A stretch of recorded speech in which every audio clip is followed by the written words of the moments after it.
Hello students. Class ninth में हमारा जो चैप्टर चल रहा है वो है बहुपद, जिसको पॉलिनोमियल भी कहते हैं। हमारा जो आज का टॉपिक है वो है बहुपद के शून्यक। तो एक बहुपद लेते हैं हम। जैसे हमारे पास एक बहुपद है x square minus 2x plus 1। ठीक है, हमने क्या क्या सीख लिया है बहुपद को देखकर। हमने सीखा है इसमें जो x है उसको कहते हैं हम चर। ठीक है, x क्या है? यहां पर चर है। इसमें कितने पद हैं? 3 पद। इसमें एक्स स्क्वायर का गुणांक 1 है, x का गुणांक -2 है और यहां x0 का गुणांक कितना है? 1 है। तो हम गुणांक भी निकालना सीख गए हैं। तो हमारे पास ये जो बहुपद है इसको हम कोई नाम देते हैं। सबसे पहले हमने दे दिया px। ठीक है, ऐसे ही अगर हम एक दूसरा बहुपद लिखें, जैसे हमने लिखा यहां एक्स स्क्वायर -1, इसको हम क्या करते हैं, एक अलग नाम दे देते हैं QX। ठीक है, एक तीसरा बहुपद लेते हैं हम RY। इस बार हम चर को बदल देते हैं, इस बार चर हमने वो y ले लेते हैं और वो आ गया हमारे पास y+1। तो हमारे पास यहां पर 3 बहुपद हमने ले लिए। उनके नाम क्या क्या हैं? पहले वाले का नाम है px, जो कि बराबर है x square minus 2x plus 1 के। दूसरे बहुपद का नाम है qx, जो है एक्स स्क्वायर -1 के बराबर। तीसरे का नाम ले लिया हमने ry, जो कि है y+1। ध्यान रखें कि जो px qx ry है ये सब आप नाम मानो इन तीनों बहुपद के। ठीक है, इससे कंफ्यूज नहीं होना है, px qx ry से कंफ्यूज नहीं होना है। अब हमें क्या सीखना है? बहुपद के शून्यक। तो हम क्या करते हैं, हमारे पास जो पहला बहुपद है ना, इसको यहां पर रखते हैं। इसको हमने यहां पर ऐसे वापस लिख लिया। ठीक है, आपको यह बताया जा चुका है जो चर है उसका मान कुछ भी हो सकता है, कुछ भी हो सकता है। तो हमारे पास इस वाले बहुपद में जो चर यूज हो रहा है वो है x। तो मैं क्या करता हूं ना, मैं यहां पर x की जगह 0 रख लेता हूं। x का मान तो कुछ भी रखा जा सकता है ना, तो मैं 0 लेता हूं। तो जहां जहां यहां पर x है, आप क्या करो, वहां वहां ये 0 वैल्यू को पुट करो। तो यहां पर भी है, ऐसे रख लिया। यहां पर भी रखना है, स्क्वायर तो लगाना ही है, माइनस लिखना है, 2 लिखना है, मल्टीप्लाई x 0 है +1। ठीक हो गया, हमने ऐसा लिख लिया। 0 का स्क्वायर क्या होता है? 0 ही होता है, नो डाउट। 2 मल्टीप्लाई 0, ये भी 0 हो गया, +1। 0 - 0 0 ही होता है, सिर्फ क्या बचा हमारे पास? 1 है ना। इसका मतलब जब तुमने x की वैल्यू 0 इस बहुपद में रखी तो आपका मान कितना आया? 1। ठीक है, वही बता चुका हूं कि x का मान आप कुछ भी रख सकते हो। अब मैं क्या करता हूं, x के मान को 1 रखता हूं इसी बहुपद में और देखता हूं कि मेरे पास आंसर क्या मिलता है। तो ये जहां जहां x है वहां वहां मैं क्या करता हूं, 1 लिख लेता हूं। यहां 1 लिख लिया, इक्वल टू ये 1 का स्क्वायर माइनस, फिर ये 2 लिखूंगा, मल्टीप्लाई इस x की जगह 1 लिखा, +1। ठीक हो गया ना। 1 का स्क्वायर कितना होता है? 1 होता है, माइनस 2 को 1 से मल्टीप्लाई किया तो 2 आ गया, +1। 1 + 1 कितना हो गया? 2। साथ में कितना है? क्या है? -2। 2 - 2 कितना हो गया? 0। तो मतलब आपके पास जब x की वैल्यू 1 पुट की तो आपका आंसर कितना आ गया? वो आंसर आ गया आपका 0। अब मैं ये जो 2 आंसर हमारे पास आए थे, अब इन दोनों आंसर्स को मैं क्या करता हूं, कंपेयर करता हूं।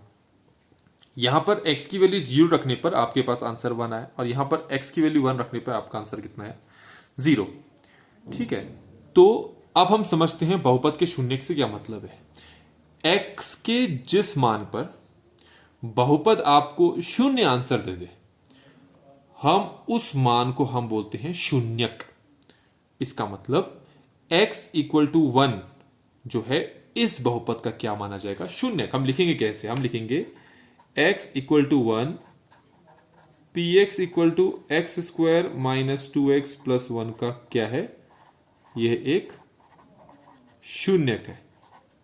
लेकिन इससे पहले मैंने x की वैल्यू 0 भी पुट की थी ना, लेकिन उस पर तो मेरा आंसर 0 नहीं आया था, उस पर तो 1 आया था। तो मैं लिखूंगा x = 0, px = x² - 2x + 1 का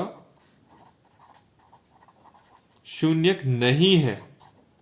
यहां रखना, यहां पर ये आपको इंपॉर्टेंट रखना है, शून्यक नहीं है बोलेंगे आप।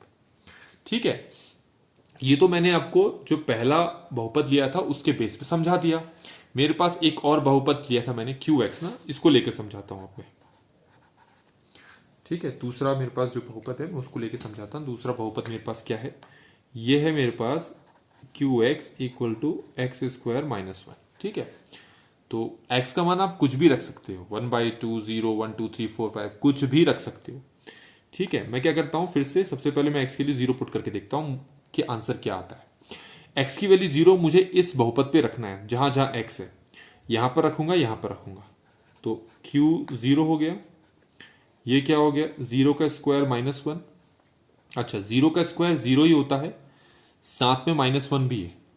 0 लिखने की यहां जरूरत नहीं है। आपका आंसर कितना आ गया, -1। मतलब जब x की वैल्यू 0 पुट की तो आपके पास आंसर कितना आ गया, -1। चलिए अब थोड़ा सा अलग करते हैं। अब x की वैल्यू -1 पुट करके देखता हूं। ठीक है, 1 भी पुट कर सकते हो, मर्जी है आपकी। तो जहां जहां x है वहां वहां मैं -1 रखता हूं, तो x की वैल्यू -1 इक्वल टू यहां पर -1 का स्क्वायर -1। ठीक है, अब -1 का स्क्वायर क्या होता है, याद रखें, -1 का स्क्वायर का मतलब होता है कि -1 मल्टीप्लाई -1। तो ये माइनस माइनस कैंसिल हो गए, तो 1 को 1 से मल्टीप्लाई किया तो 1 आंसर आया। सीधे तौर पर -1 का स्क्वायर कितना होगा, 1 -1, और आंसर कितना आ गया, 0। तो ये 0 कब आया, जब तुमने x की वैल्यू -1 रखी थी। तो हम यहां पर अब क्या लिखने वाले हैं, हम लिखने वाले हैं कि x equal to 1, QX equal to x square -1 का शून्यक है। लेकिन x इक्वल टू 0 पे तो आपका आंसर 0 नहीं आया था ना, तो आप ये लिखोगे कि x equal to 0, QX equal to x square -1 का शून्यक नहीं है। ठीक है, अच्छा अब हमारे पास एक क्वेश्चन ये आता है, इंपॉर्टेंट क्वेश्चन ये है कि इस हिसाब से तो x की बहुत सारी वैल्यू रखने पे आपके आंसर बहुत सारे 0 आ जाएंगे, कुछ पे नहीं आएंगे, कुछ में तो आएंगे। हम कहेंगे ऐसा है नहीं, हमने ये दो वैल्यूज पुट की, जैसे मैंने यहां 0 पुट किया, 1 पुट किया, ऐसे बहुत सारी वैल्यूज और हैं, पॉइंट वाली भी हैं, परिमेय संख्या मतलब बट्टे वाली भी संख्या है। तो सबको पुट करके तो हम चेक नहीं कर सकते, तो हमें कैसे पता लगेगा कि किसी बहुपद के कितने शून्य हो सकते हैं, क्या एक ही शून्य होता है या दो शून्य कितने हो सकते हैं। तो आप ये ध्यान में रखें कि उस बहुपद की घात आप निकाल लें पहले। अगर आपको उस बहुपद की घात पता है ना, तो आप ये आसानी से बता सकोगे कि उस बहुपद के ज्यादा से ज्यादा कितने शून्य हो सकते हैं। तो यहां पर आपके पास ये जो बहुपद था, इस बहुपद की घात कितनी है, पहले तो घात बताओ कितनी घात है इसकी घात कितनी है, इसकी घात है 2। तो इसके शून्य जो पॉसिबल हो सकते हैं वो 2 ही होंगे। ऐसे ही यहां पर जो आपने सबसे पहला वाला बहुपद लिया था एक्स स्क्वायर -2x + 1, इसकी घात कितनी है, इसकी घात भी 2 है भाई। तो इसके भी कितने शून्यक हो सकते हैं, इसके भी 2 शून्यक ही हो सकते हैं, 2 से ज्यादा नहीं हो सकते। एक तीसरा मैंने सॉल्व नहीं किया, ये ry है, ry इक्वल टू y + 1, इसके कितने शून्यक हो सकते हैं, क्योंकि इसमें इसकी घात 1 है तो इसके सिर्फ एक ही शून्यक होगा। घात 1 तो शून्यक 1, घात 2 तो शून्यक 2, घात 3 तो शून्यक 3। ठीक हो गया, तो इससे हमें पता लग गया कि शून्यक होता क्या है और कितने शून्यक आप किसी बहुपद से निकाल सकते हो। तो फाइनली अब रिवाइज करते हैं, बहुपद के शून्य ये टॉपिक था। इससे हमारा क्या तात्पर्य, क्या मतलब है बहुपद के शून्यक से। बहुपद का शून्य का मतलब चर का मान को हम बहुपद का शून्य कहते हैं, चर की वैल्यू को हम बहुपद का शून्य कहते हैं।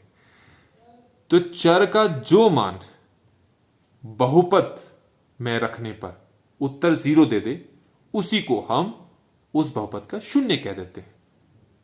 ठीक हो गया, किसी बहुपद के कितने शून्यक हो सकते हैं, उस बहुपद की जितनी उसकी घात हो सकी होगी उतने ही उसके शून्यक भी पॉसिबल है। अगर किसी की घात 2 है तो उसके 2 ही शून्यक निकल सकते हैं, घात 3 है तो 3 ही शून्यक निकल सकते, 3 से ज्यादा नहीं निकल सकते।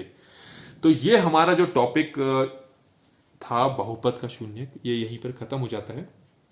वीडियो आपको अच्छी लगी हो तो लाइक करें, चैनल को सब्सक्राइब करें, वीडियो को दूसरे के साथ शेयर करना ना भूलें। Thank you so much.